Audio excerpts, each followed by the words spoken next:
విష్ణు శర్మ యొక్క పేరుని ప్రస్తావిస్తాం. ఆ విష్ణు శర్మ ఆ రాజుగారు ఏమంటారంటే, మా పిల్లల్ని మీరు తెలియకలవడగా చేసి మా పిల్లలకు చదువు చెప్తే మీకు తగిన పారితోషికం ఇస్తాను అంటాడు. అంటే అప్పుడు విష్ణు శర్మ గారు ఈ డబ్బులకి నా యొక్క ఈ చదువును అమ్ముకోనండి అని చెప్పేసి అప్పుడు అతను జంతువుల పాత్రలను సృష్టించి స్వయంగా ఆయనే కొన్ని కథల్ని రాస్తాడు. మొత్తం 5 భాగాలు ఉంటాయి ఆ కథల్లో.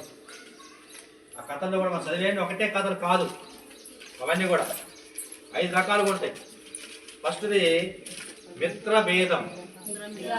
మిత్రభేదం అంటే శత్రువుల్ని కోల్పోవడం, శత్రువుల మధ్యలో గొడవలు రావటం, దానికి సంబంధించి. అదే మిత్ర లాభం అంటే స్నేహితుల్ని మనం కోల్పోవటం. మిత్రభేదం అంటే స్నేహితులతో పంచాయతీ పెట్టుకోవడం, గొడవ పెట్టుకోవడం, మనం వాళ్ళు కోల్పోవటం. మిత్ర లాభం అంటే స్నేహితుల్ని మనం మంచి స్నేహితులు తీసుకోవటం.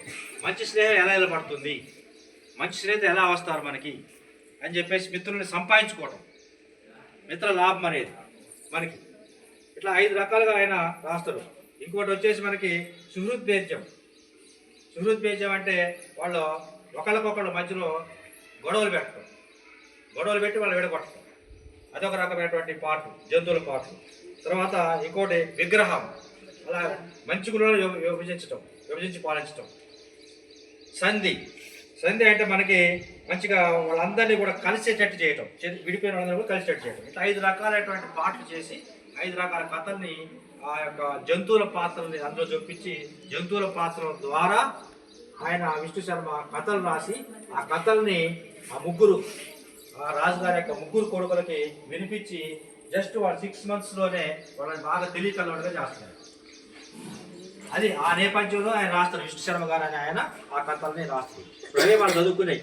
ఆ పంచతంత్ర కథల యొక్క నేపథ్యం ఏంటంటే అయ్యే మన